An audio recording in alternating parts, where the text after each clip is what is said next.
তো good morning everyone, welcome back to my channel Pompi lifestyle 100K।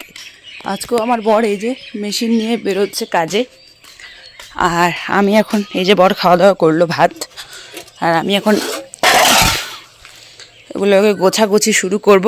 তুমি বলে দিই আজকে রয়েছে, সেটা দেওয়া হয়নি। যখন মেয়ের অসুস্থ হলো তখন 16 মাসের টিটিনাসের সময় ছিল, তো সরি টিটিনাস নয়, মানে ভ্যাকসিনের সময় ছিল।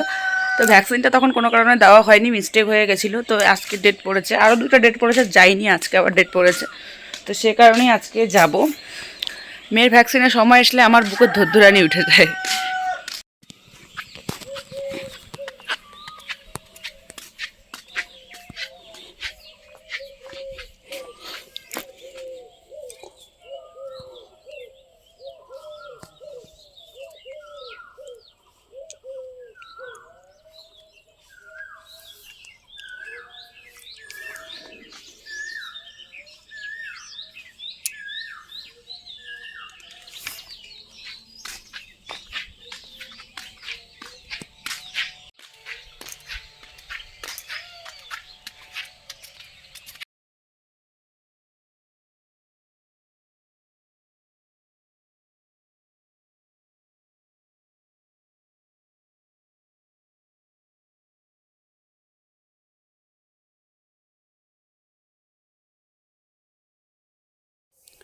আজকের সকালটা একটু থমথমে। কাল ওই 12টা 14 নাগাদ আকাশের বৃষ্টিটা শুরু হয়, কিন্তু ট্যাপ ট্যাপ ট্যাপ ট্যাপ করে আর পরে আর বৃষ্টি হয়নি।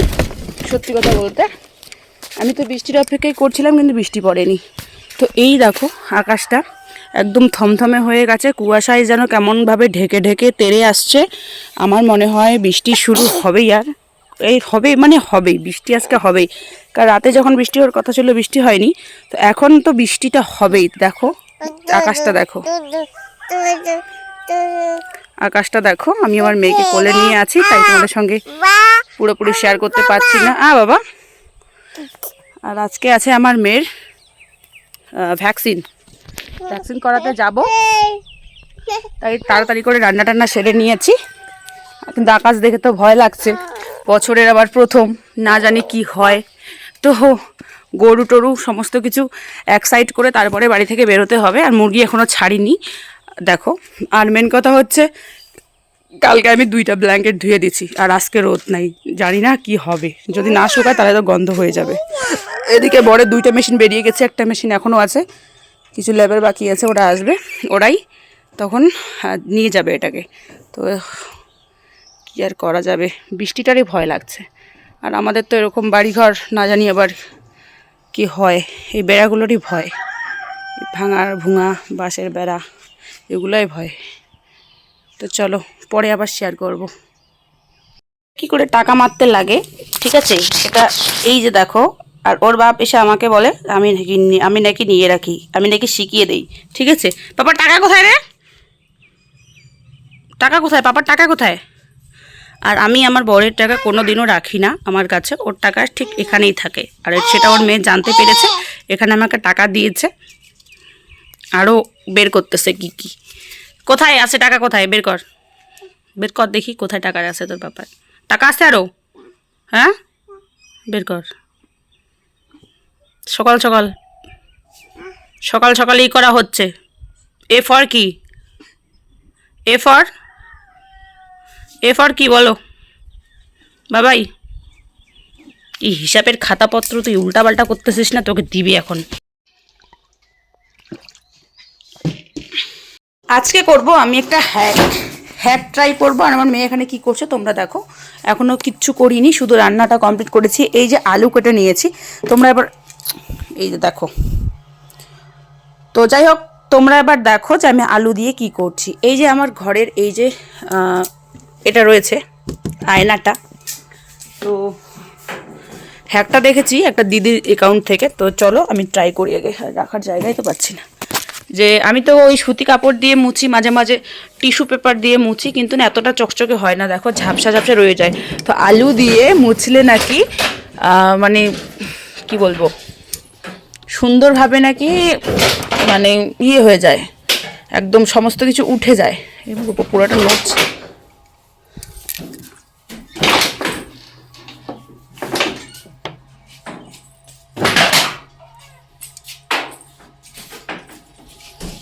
এটা কতটা কার্যকরী বা এটা কতটা হেল্পফুল অবশ্যই তোমাদের সঙ্গে শেয়ার করব, কারণ সকলের বাড়িতেই তো এরকম অবস্থা হয়, আর যার বাড়িতে বাচ্চা রয়েছে তার বাড়িতে তো আরও বেশি। তো চলো আমি একটা ট্রাই করছি আর ফাইনাল লুকটা তোমাদের সঙ্গে শেয়ার করছি। চলো। তো সত্যি কথা বলতে এই যে আমরা যখন টিস্যু পেপার বা এই যে সুতি কাপড় দিয়ে এরকমভাবে মুছি তখন কিন্তু একটা দাগ পড়ে যায়, ঠিক আছে, তখন কিন্তু একটা অন্যরকম দাগ পড়ে যায়। তো ওই দাগটা হচ্ছে না প্রথম কথা, আর দ্বিতীয় কথা হচ্ছে মানে হচ্ছে কিন্তু বোঝা যাচ্ছে না বোধহয়। আর প্রথম কথা হচ্ছে অনেকটাই হ্যাকটা কাজে লাগিয়েছে, খুব ভালো, বেশ ভালো, তোমরা ট্রাই করতে পারো। আলু কেটে বড় বড় আলুগুলোকে একটুখানি কেটে সুন্দর করে ঘষে নিয়ে তারপরে একটা কাপড় দিয়ে একবারে মুছে নেবে। আর কাপড়টা কিন্তু হালকা সামান্য পরিমাণে একটুখানি ভেজে নেবে, বেশিও ভিজবে না আবার কমও ভিজবে না, একদম হালকা, ঠিক এভাবে মুছে নেবে, দেখবে হ্যাকটা একটু হলেও কাজে দেবে। মানে এখানে আমি ওই 10-এর 7 দিলাম। যাও চলো এটা। প্রথম ইঞ্জেকশন দিয়েছে তখন কিন্তু মেয়ে অতটা কান্না করেনি, কিন্তু দ্বিতীয় ইঞ্জেকশন দেওয়ার পর তৃতীয় ইঞ্জেকশন দেওয়ার পর মেয়ে কিন্তু খুব কান্নাকাটি করেছে, মানে তখন খুব ব্যথা লেগেছে। তো যাই হোক, এমনিতে তো ওর ভয়টা আছে, ওকে যে চ্যানেল করা হয়েছে ওর হাতে, তারপরে ওকে যে ইঞ্জেকশনগুলো দিয়েছে, ক্লায়েন্ট এনেছে প্রত্যেক দিন যতদিন হাসপাতালে ছিল, সে ভয়টা ওর এমনিও আছে, কিন্তু এখনও পর্যন্ত ওর কাছ থেকে সে ভয়টা দেখি কাটেনি। তো যাই হোক, খুব কষ্ট হচ্ছিল, এখানে করার কিছু নেই, সন্তানের ভালোর জন্য প্রত্যেকটা মায়ের এই কাজটা করতেই হয়, সে বাধ্যতামূলক। তো যাই হোক, আমরা গেছিলাম ইঞ্জেকশন দিতে, সেখান থেকে চলে এলাম বাড়ি, তোমাদের সঙ্গে সামান্য কিছু শেয়ার করেছি। আর এখানে দেখো আমার বাড়িতে এসে দেখলাম যে কুকুর পুরো চিল্লি করছে। তো এখন যেটা দেখতে মানে চোখে পড়লো, এই দেখো তোমাদের সঙ্গে শেয়ার করে, যেখানে বেরিয়েছে সাপ গাছে, তোমরা দেখতে পাচ্ছ কিনা জানি না, যারা যারা দেখতে পেরেছো অবশ্যই কমেন্ট করে জানাবে। তো কিছুদিন যাবত এই ঠান্ডাটা পুরো রেস্ট ছিল, তখনও সাপের উৎপাত এত ছিল না, কিন্তু এখন আরও ইদানিং এই যে গরমকাল মানে পড়ে যাচ্ছে, এখন আরও সাপের উৎপাত বেশি হবে আমার বাড়িতে। তোমরা যারা আগের থেকে আমার ব্লগ দেখো তারা তো জানোই যে আগাগোড়ায় আমার বাড়িতে এগুলো উৎপাত বেশি হয়। এমনিতেই আমার মেয়ে একা একা ঘোরে, তার মধ্যে হচ্ছে বাড়ির আশেপাশের জঙ্গল, মানে চা বাগান, করার কিছু নেই এটা। আর এদিকে দেখো এখন এই যে আবারও শুরু হয়ে গেছে সাপের উৎপাত, বিভিন্ন ধরনের পশু পাখির উৎপাত, তার মধ্যে তো আবার ছেলে ধরা, এই ধরা সেই ধরা, তো এরকম তো হুজব গুজব না সত্যি জানি না, এগুলো তো ছড়াচ্ছেই। সন্তান নিয়ে থাকলে পরে প্রত্যেকটা মার বিভিন্ন ধরনের টেনশন হয়, তার কারণ হচ্ছে বাবারা তো মনে করো সন্তানের বাবারা তো কয়েক ঘন্টা বাড়িতে থাকে, তাই না, মায়েদের একটু চাপটা বেশি হয়, মায়েদের টেনশনটাও আলাদা রকম হয়।